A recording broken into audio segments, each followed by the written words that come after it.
زبان کو اگر غیر سے تشبیہ دی جائے تو الفاظ اس میں استعمال ہونے والی اینٹوں کا کردار ادا کرتے ہیں۔ بسم اللہ الرحمن الرحیم۔ السلام علیکم۔ آج یہ نوٹ صرفیات کے حوالے سے ہے، یعنی لفظ، ٹھیک ہے۔ تو آج انشاءاللہ اس ویڈیو میں ہم صرفیات کیا ہے اور اس کے صرفی اعمال کون کون سے ہیں، تو آج انشاءاللہ اس کو ہم تفصیل کے ساتھ پڑھیں گے۔ تو صرفیات دو لفظوں سے مل کر بنا ہے، صرف اور یات۔ ان کی مجموعی معنی ہے لفظوں کا علم، وہ علم جس میں الفاظ اور اس کی ساخت کا مطالعہ کیا جاتا ہے، صرفیات کہلاتا ہے۔ صرفیات ایک ایسا علم ہے جس میں دیکھا جاتا ہے کہ کس طرح ایک لفظ چھوٹی چھوٹی اکائیوں سے مل کر بنا ہے۔ ان چھوٹی چھوٹی اکائی کو مارفیم یا صرفیے کہتے ہیں۔ صرفیات کو مارفالوجی بھی کہا جاتا ہے۔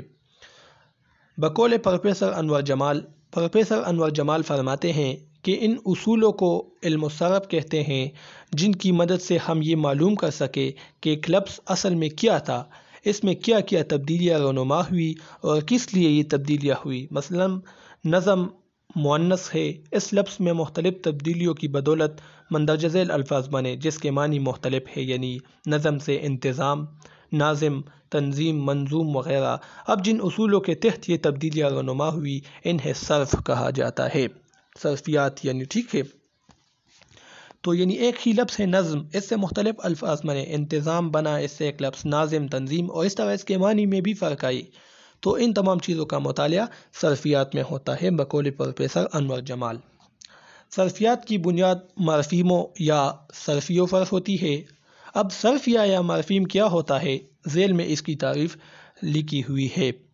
مارفیم یا صرفیہ کسی زبان کی وہ چھوٹی سی چھوٹی اکائی جس سے مختلف الفاظ وجود میں آتے ہیں، صرفیہ یا مارفیم کہلاتا ہے۔ مثال کے طور پر کرسی، قلم، کتاب، میز وغیرہ۔ کتابیں، درختوں اور مرغیاں مارفیم نہیں ہے کیونکہ ان الفاظ کو مزید دو حصوں میں تقسیم کیا جاتا ہے، یعنی کرسی، قلم اور کتاب یہ کیا ہے، یہ مارفیم ہے یا صرف یہ ہے، اور کتابیں، درختوں اور مرغیاں یہ مارفیم نہیں ہے کیونکہ ان الفاظ کو مزید دو حصوں میں تقسیم کیا جا سکتا ہے، یعنی کتاب اور اس کے ساتھ جو جمع کے لیے صیغہ استعمال ہوا ہے این، تو کتاب این، تو یہ ایک لفظ نہیں ہے، اس کی وجہ سے اس کو ہم صرفیہ نہیں کہہ سکتے ہیں، دو الفاظ کا مجموعہ ہے، ٹھیک ہے۔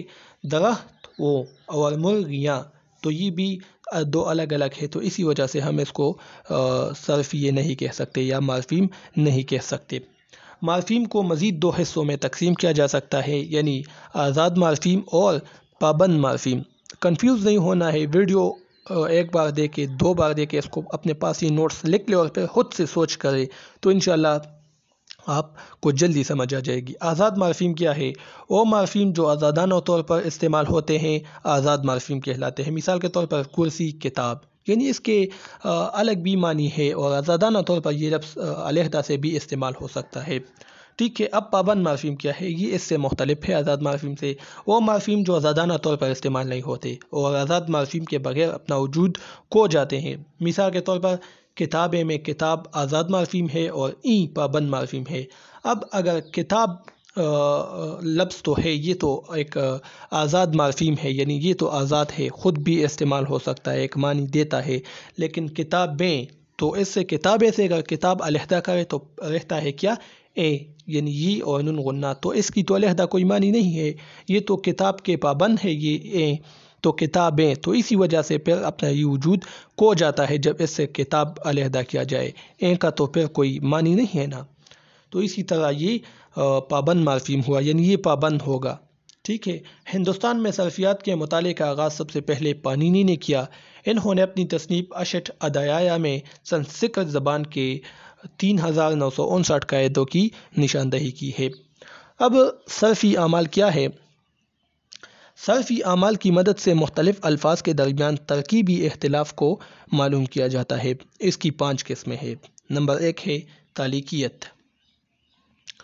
وہ جز جو کسی ہیئت کے آغاز یا درمیان یا آخر میں جڑتا ہے اسے تالیکیہ کہتے ہیں، اور اس عمل کو تالیکیت کہتے ہیں۔ اس کی کئی قسمیں ہیں۔ نمبر 1 ہے سابقہ۔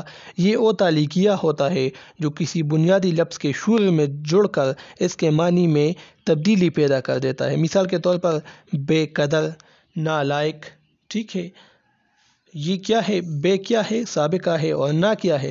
یہ بھی سابقہ ہے۔ تو یہ لفظ کے شروع میں جڑ جاتے ہیں کسی لفظ کے ساتھ اور اس کے معنی میں تبدیلی لاتے ہیں۔ یعنی بے قدر اور نالائق، اب اگر نالائق سے نا نکال دے تو صرف لائق رہ جائے گا، تو اس کی معنی بدل ہے، اور اگر لائق کے ساتھ نا یعنی سابقہ لگائے تو پھر اس کے معنی یکسر مختلف ہو جاتی ہے۔ اس کے علاوہ وصفیہ، یہ وہ تالیکیہ ہوتا ہے جو کسی لفظ کے درمیان میں آتا ہے۔ مثلاً قتل میں الف کا اضافہ کر کے قاتل بن جاتا ہے، تو اسی طرح جب بیچ میں الف آ گیا کسی لفظ کے تو اس کے معنی میں بھی فرق آ گیا، یعنی قتل اور قاتل، ٹھیک ہے۔ اب لاحقہ کیا ہے؟ یہ وہ تالیکیہ ہوتا ہے جو کسی لفظ کے آخر میں آتا ہے۔ مثال کے طور پر چاہے زکن، ٹھیک ہے، زکن، یہاں چاہے زکن، یہاں جو ٹھوڑی جو ہوتی ہے انسان کی، جو ٹھوڑی ہونٹوں سے نیچے جو جگہ ہے، اس میں ایک کڈا سا ہوتا ہے، اس کو چاہے زکن کہتے ہیں اردو ادب میں۔ تو یہاں پر زکن کیا ہے؟ یہ لاحقہ ہے، چاہ یعنی کنویں کے آخر میں لگا ہے اور اس کے معنی میں یکسر تبدیلی لائی ہے، ٹھیک ہے۔ دوسرے نمبر پر داخلی تبدیلی، اگر کسی اگر کوئی لفظ یا الفاظ حیت اور معنی کے لحاظ سے قریب ہوتے ہوئے بھی اس میں آواز یا معمولی سی تبدیلی نظر آ جائے تو ہم کہتے ہیں کہ یہ داخلی تبدیلی کی وجہ سے ہوئی ہے۔ مثلاً چپ چاپ، ادب آداب وغیرہ، ٹھیک ہے۔ اس کے علاوہ تکرار، اگر کسی بنیادی لفظ کے شروع یا آخر میں اس کے مماثل دوسرا لفظ لگایا جائے تو اس کو تکرار کہتے ہیں۔ مثال کے طور پر جاتے جاتے، یعنی ایک جاتے تو ہے تو دوسرا لفظ بھی اس کے ساتھ اسی طرح آیا ہے، جاتے جاتے۔ ادب آداب، معمولی فرق ہے لیکن اس سے مماثل ہے، ٹھیک ہے۔ کرتے کرتے وغیرہ، تو یہ کیا ہے؟ تکرار اس کو کہا جاتا ہے، یعنی الفاظ کی تکرار ہے۔ اب صفر ترمیم، اگر ایک لفظ کی نسبت دوسرے لفظ کو اسی طرح استعمال کیا جائے کہ اس کے معنی میں خاطرخواہ تبدیلی نہ آ جائے۔ مثال کے طور پر گھر کے صحن میں ایک درخت ہے، اس کے علاوہ اگر ہم یہ کہیں کہ گھر کے صحن میں ایک پودا ہے تو معنی میں اتنی تبدیلی نہیں آتی، ایک ہی مطلب ہے، تو اس کو ہم کہتے ہیں صفر ترمیم، ٹھیک ہے، زیرو ترمیم اس کو ہم کہتے ہیں۔ تو صرفیات کے حوالے سے آج یہ نوٹس ہے، امید ہے آپ کو پسند آ چکی ہوگی یہ ویڈیو۔ انشاءاللہ پھر نیکسٹ ویڈیو میں ملیں گے۔ اب مجھے اجازت دیجیے، اللہ حافظ۔